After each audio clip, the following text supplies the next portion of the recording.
राजस्थान में बनेगी नरेश मीणा और चंद्रशेखर आजाद की जोड़ी। बिहार के बाद यूपी में भी होगा खेला, फिर साथ आएंगे ओवैसी। नरेश मीणा को मिला चंद्रशेखर की माता से आशीर्वाद, हो गए धन्य। राजनीति में पुरानी कहावत है कि यहाँ हर तस्वीर के कई मायने होते हैं और बिना मतलब के कोई तस्वीर बाहर नहीं आती। तो इस तस्वीर को देखिए और अंदाजा लगाइए कि राजस्थान में क्या होने जा रहा है।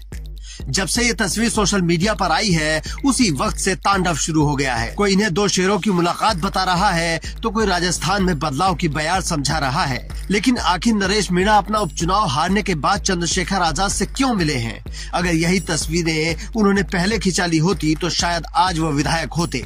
लेकिन अब ऐसा क्या हो गया है कि नरेश मीणा को राजस्थान से चलकर सहारनपुर पहुंचना पड़ा। अगले 2 मिनट में आपको सारा सच बताएंगे और पीछे की राजनीति भी समझाएंगे। लेकिन पहले एक एक करके तस्वीरें देखिए। तस्वीर नंबर 1 में आपको नरेश मीणा और चंद्रशेखर आजाद अकेले में बात करने हुए नजर आ रहे हैं।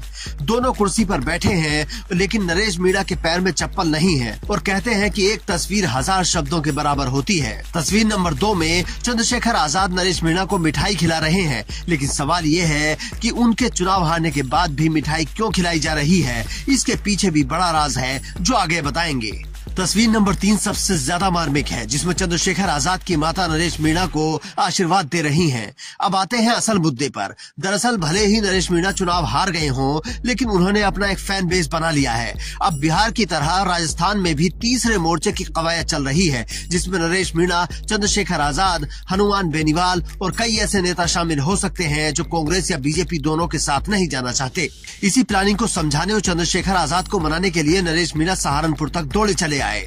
शायद उन्हें किसी ने समझा दिया होगा कि चंद्रशेखर आजाद के साथ ही आप चुनाव जीत सकते थे। अब सवाल है कि चंद्रशेखर आजाद में ऐसा क्या है कि हर कोई उनके साथ गठबंधन करना चाहता है। 2 साल पहले तक जिस चंद्रशेखर आजाद को कई पार्टियों ने मुंह से मांगने पर भी गठबंधन नहीं किया, अब उन्हीं चंद्रशेखर आजाद से लोग दूर दूर से मिलने आ रहे हैं।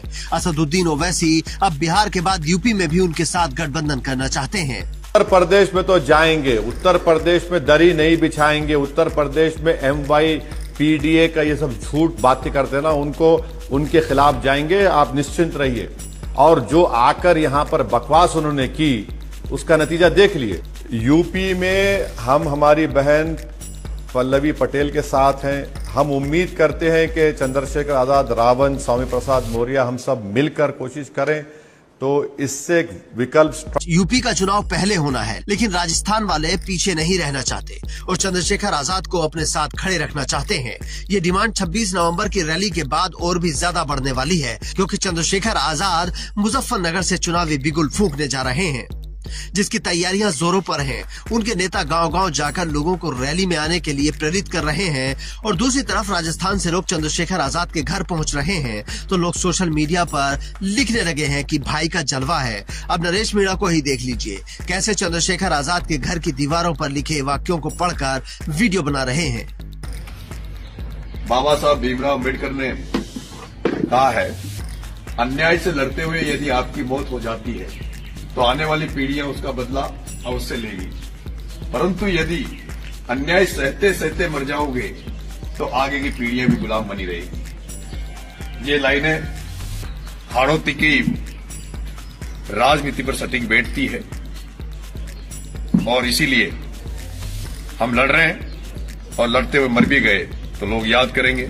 लेकिन वो जो लोग आज भी उन धन्ना सेठों की गुलामी कर रहे हैं, धन्ना सेठों के पैरों में पड़े हुए हैं, उन्हें समझना चाहिए कि तुम तो गुलामी करते करते मरी जाओगे, लेकिन तुम्हारी पीढ़ियां भी गुलामी इन्हीं की करती रहेगी अगर तुम समय पर नहीं चेते। धन्यवाद। चंद्रशेखर आजाद के घर की दीवारें इस तरह की पेंटिंग से पुती पड़ी हैं। आप जिधर भी नजर दौड़ाएंगे उधर बाबा साहेब और काशीराम ही नजर आएंगे और बाबा साहेब का ये सिपाही अपने लोगों को शासक बनाने के लिए प्रेरित कर रहा है। तो आप भी कमेंट करके बताइए कि क्या चंद्रशेखर आजाद कभी यूपी के CM बन पाएंगे या नहीं। Bureau report, Indian news.